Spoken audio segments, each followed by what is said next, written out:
Welcome back to today's Personal Finance Show here on Dublin City FM with me, Paul Merriman from AskPaul.ie. And my guest today is Paul Bradley from Renewables Ireland. Paul, you're very welcome to the studio. Thanks for taking the time to come in to me. Great, thanks Paul. Thanks for inviting us along to talk about PV solar, and yeah, very appropriate song. Very appropriate indeed. So Paul, look, I'm going to just set the scene here for listeners, I suppose. About 15, 16 months, I think, or maybe 17 months ago, we got your company in to do work on our house, to put the solar panels in, to make it a bit more efficient. To be honest with you, and this is not just a kind of throw bouquets that you're sitting across from me, I was very surprised by the level of expertise that you had. I was expecting someone to come in, put the solars in, plug it in, and that was it. But that's far from what this is, because there's a lot of moving pieces to it. So your expertise really impressed me, and I thought better get you onto the show to talk to our listeners to get the expertise across to them. And what really impressed me about what you did for us was not only the technology and the apps and the MyEddy and the various different apps that you use, but explaining how the grid works, explain how the battery works. You can bring listeners through in a second what you did for me. Yeah. But what myself and my wife Sarah found so impressive was that, you know, the simple things like what kind of tariff are you on? Hadn't got a clue. You know, it's cheaper to do electricity at 2 o'clock or 3 o'clock in the morning with some of these tariffs. We'll bring listeners through that all in a second. So I suppose when people think of the solar panel thing, they might think I'm going to make my house a little bit more energy efficient. I might save a couple of quid, but it's really bigger than that, isn't it? Like it's really impactful on loads of different elements, not only to your back pocket, to the environment.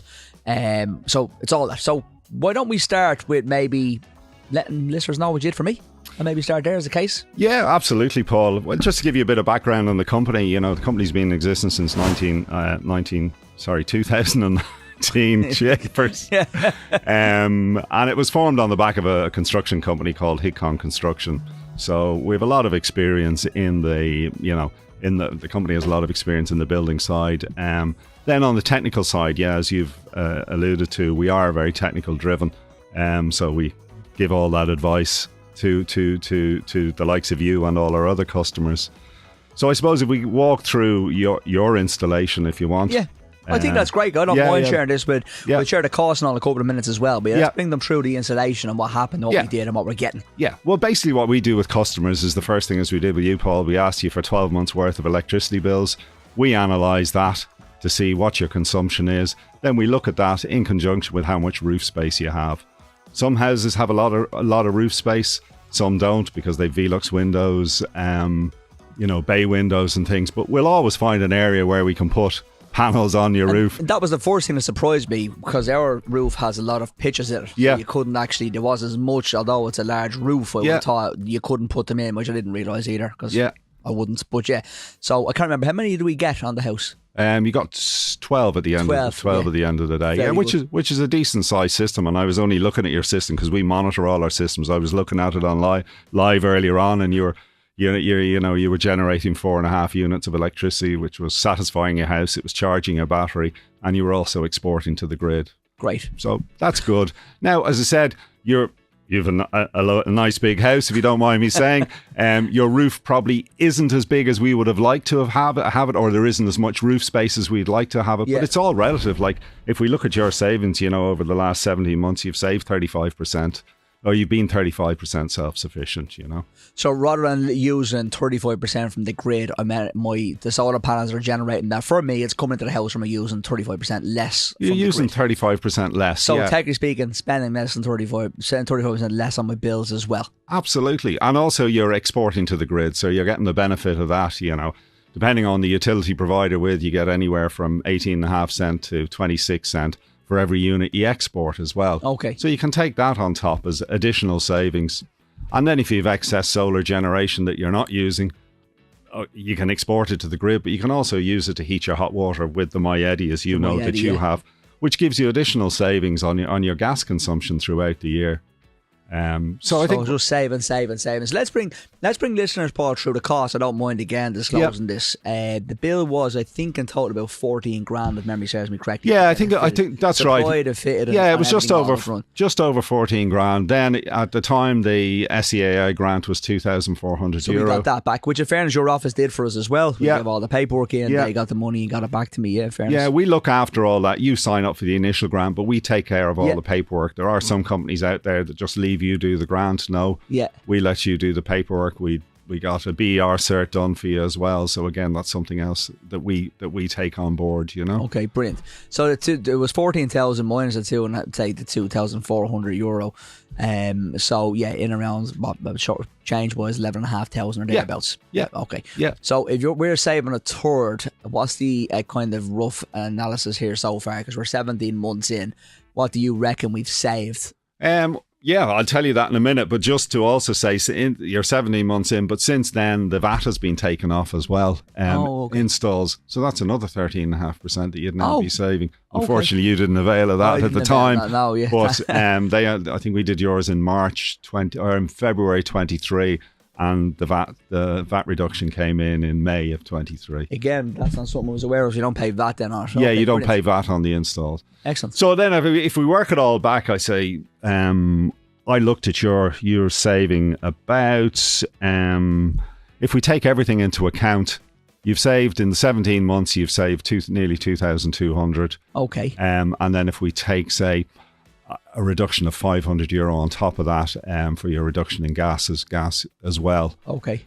But if we work, what I did is I rolled that back into working it out over yearly saving, and then I took, say, your electric car into account if you were charging that using the cheap rate tariff. They call it a boost tariff or an EV tariff depending on the utility provider you're with, between 2 and 4 and 2 and 6. You could charge it. You could charge it that. You could also have excess generation charging your car as well.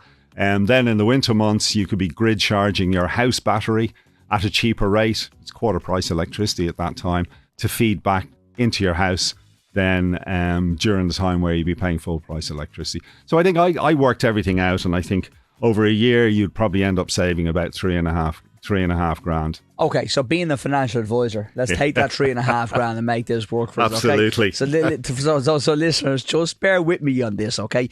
So I'm saving approximately 3,500 per annum now since I've installed this. It cost me 11,500 thereabouts to put the install in. So within a number of years, 3-4 years, I've kind of broken paid it back. Even if I got broken even.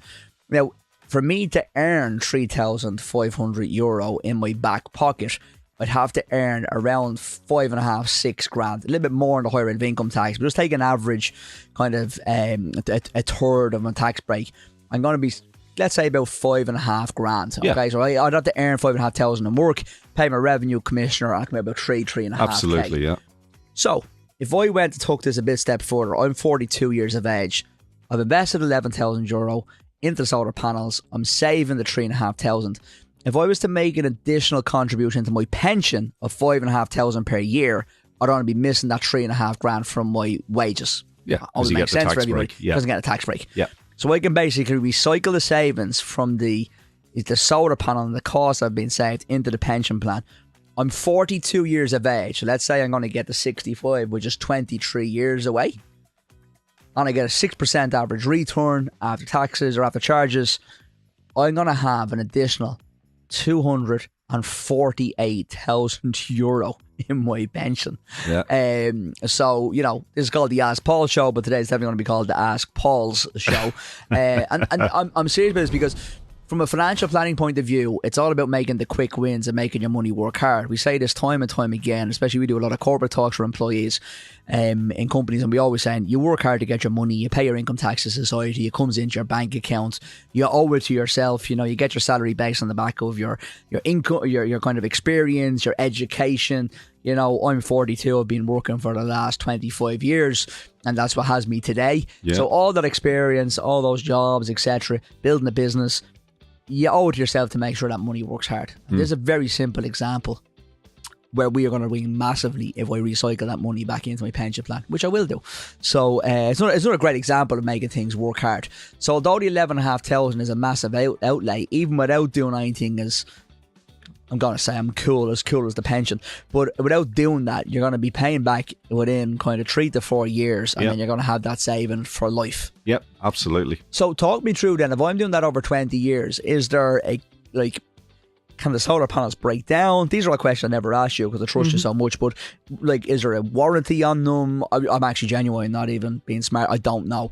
But do they need to be replaced in 7 years? Is there more cost coming my way, or 10 years, or what usually happens?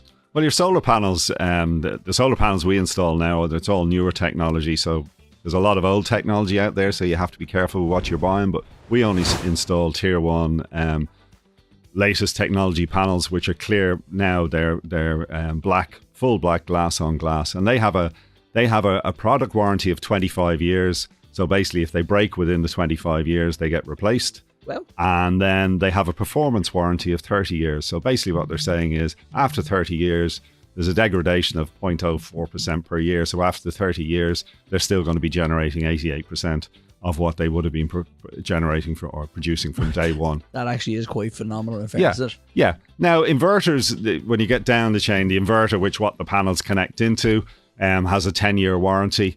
But again, it's going to last longer than 10 years. Right. And the battery also has a 10-year warranty. But again, they can last can we longer bring than that. Let's get a little bit technical. We're not going to lose people here now. But let's talk about the battery, because this was... I'm not that technical.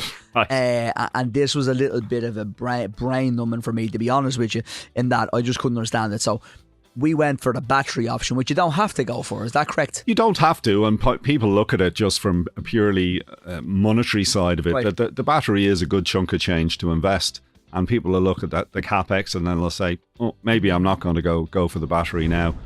We've gone back to numerous customers after, and they come back and they said to us, "Geez, I wish I'd put the battery in," because you put the panels up. If you're not there during the day, the house isn't going to be taking an awful lot. So you're going to be exporting a lot to the grid. Now, don't get me wrong, you get paid to export to the grid, but you only get paid a fraction of what it costs to bring it back in. So if you have a battery there while you're in work, or you're in work, the sun's generating away, it's putting excess solar into your battery, so that when you come home in the afternoon or the evening time, when the light has gone down and there's no solar, the battery kicks in. It's them feeding back into your house. I'm just imagining people driving along here. We've got producer Paul in the background here as well. Actually, it's the three Pauls in the studio. 3 Pauls. And I'm actually imagining people driving along going, "This lad hasn't got a clue. Thank God he's good at finance, because he hasn't got a clue about anything technical. I'm so bad." But in fairness, it has worked, and you can see the savings. You can feel them coming in on a monthly basis, or every 2 months. What are the biggest mistakes you've seen people make when it comes to this, though, in relation to solar? You mentioned the tech there, so old solar panels. Yeah. And I know before you came in, myself and Paul were having a chat about this topic, and we were saying, the tech gets so better. It gets much better every couple of years, every 3 years or something. So is it a thing where people should hold off? I wouldn't have thought so, because you're going to have the savings anyway. Or can we upgrade those panels if I wanted to make them more efficient or quicker or smarter in a few years' time? Yeah, it's like people say, will I hold off and wait for the latest technology? The problem with that is, if you do hold off, it could be 5-6 years down the road before that technology. It's a bit like a Formula One car. They get all the bells and whistles, but when all that technology peters down into the cars that we drive and makes it in an affordable way, it takes a good period of time. So in 4 to 5 years, you could have put your system up there, as the example you used, and it's paid for. Yeah. And the other side of it is how that newer technology is going to be. Is it going to be that much better? It's still just generating power. It's still just generating power. It may be 10-15% more efficient, but if you take if you take solar panel technology going back 5 years, I suppose you would have been putting in panels that were 200 watts. We're now putting in panels that are 440 watts each. Well, okay, that's the difference on the upgrade. But I don't see that leap happening in the next 5 years. Yeah, only getting to 800 or 600. It's going to be a newer technology.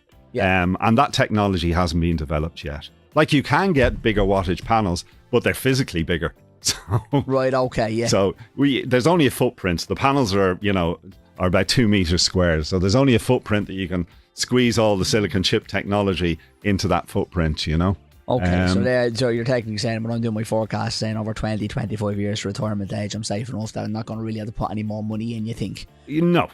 I'd be saying to, I'm not just doing the sales pitch, I'd be saying to jump on the bandwagon now and install the systems now rather than wait 5 or 6 years for potentially a new years you're going to get more technology changes. Anyway, exactly. You could be saying the same every 4 years. You're never going to do anything. You're going to be sitting on the fence and not doing anything at all. Yeah, and hopefully in 4 or 5 years then there may be a small wind turbine that we're looking at that you could put on your roof as well to complement your solar. Well, that sounds cool, doesn't it? So yeah, that's I'm sold on that already. Yeah. If I could find one for you, I'd sell it to you now. But anyway, so there's that. Yeah.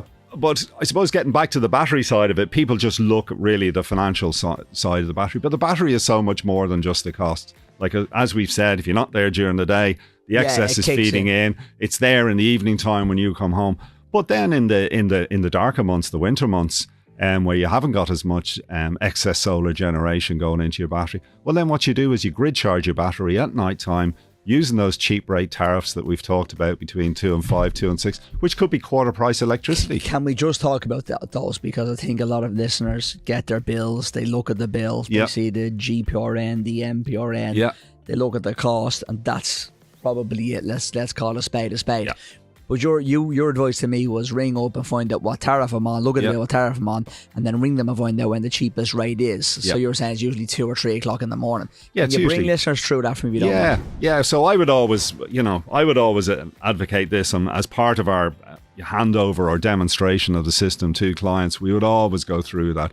So we all know that you can all go into bonkers.ie and type in your tariffs and all that and see which is the best one. But you really need to do your research. Do you have solar panels? Do you have a battery? Do you have an electric car? Do you have a hot water diverter? All those things. And then you look at the smart tariff, which is best suited for you. So a lot of people are very anti-smart tariffs. But if you have any or a number of those combinations, a smart tariff is the only way to be. So the smart tariff works. You basically have a day rate, which could be between 8 o'clock in the morning and 11 o'clock at night. Normally within that, you'll have a peak rate between 5 and 7 p.m. That's when people are back from work cooking. So the way I work it out is the day rate is say 100%. Yeah. The peak rate could be 125%. Oh, okay. Then you have a night rate, which is 11 o'clock at night till 8 a.m. in the morning, and I'd normally say that's 50% of a rate. Okay. And then within that, you could have a 2 a.m. to 5 a.m. or 2 to 6, depending on the utility provider you're with. And that could be quarter price electricity. And there's a lot of stuff now that's kind of, from a tech point of view, the washing machines have apps where you can put them on at certain times. Dishwasher have apps where you can set them, or have the tech where you can set your dishwasher to come on. So I remember you saying this to me as well. Set all those things that come on in the middle of the night, or whatever, that 2 o'clock at time, wherever that rate is cheaper. Yeah. Or you can do it with the car charger. You can set your car charger, charge your car at a certain time as well. If you have a hybrid, so you can use it for that. Yeah. Well, you can, Like they're all savings. They're all savings. We've customers with internet-enabled appliances, as you referred to. That they see that internet. What was it?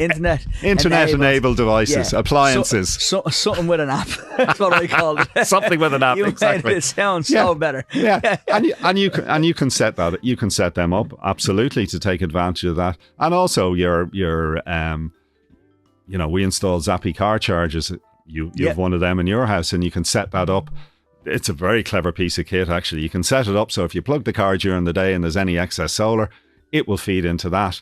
So it's for nothing. And then you set a schedule at night time between the 2 and 5 and 2 and 6 where it can top up the balance that it didn't get from the excess solar. I gotta be honest, I find it hard to charge my laptop and my phone.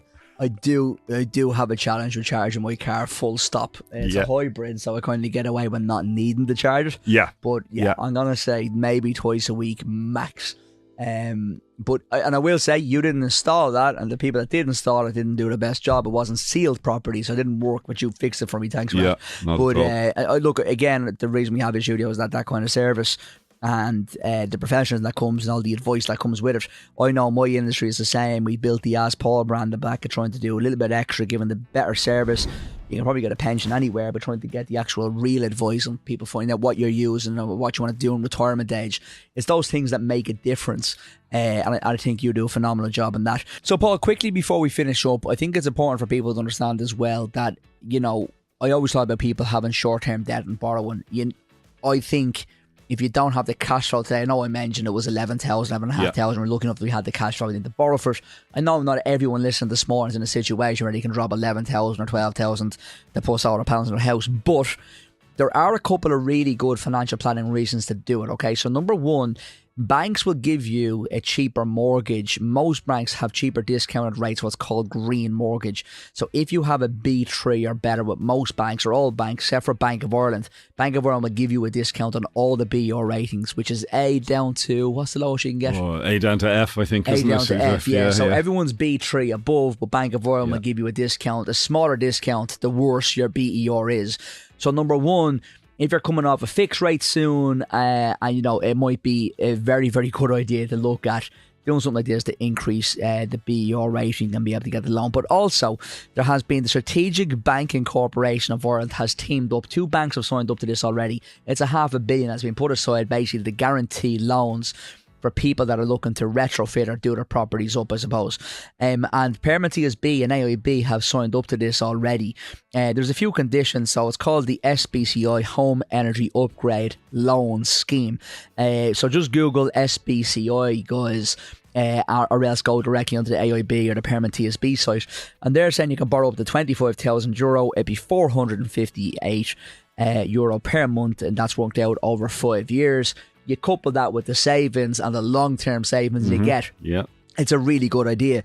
And one of the biggest questions I get and ask Paul, the loans are the 75,000, by the way, so you can do other things with these loans as well.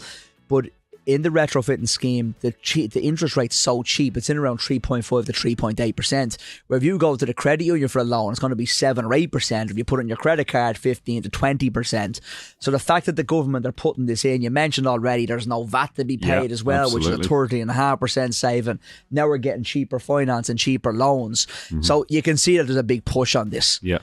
So I think it's really important for people to know that. It is, and the other thing to look at as well, we also offer loan facilities, but we've done that for a number of clients who have come off a fixed rate and are going back in the green energy loan, and they're saying, oh geez, the repayments are this, and I say, yeah, the repayments are that, but you're going to take your savings from your utility bill off your repayments. And it's been forever. Yeah. So if your repayments are 400 a month and you're saving 200 a month, it's only costing you 200 a month for the loan. Yeah, and that extra is only there for the first 5 years that you repay the loan back, and then you have the savings forever. Absolutely. So I suppose in this situation, it's probably very rare you hear me talk about just getting a personal loan or actually financing something.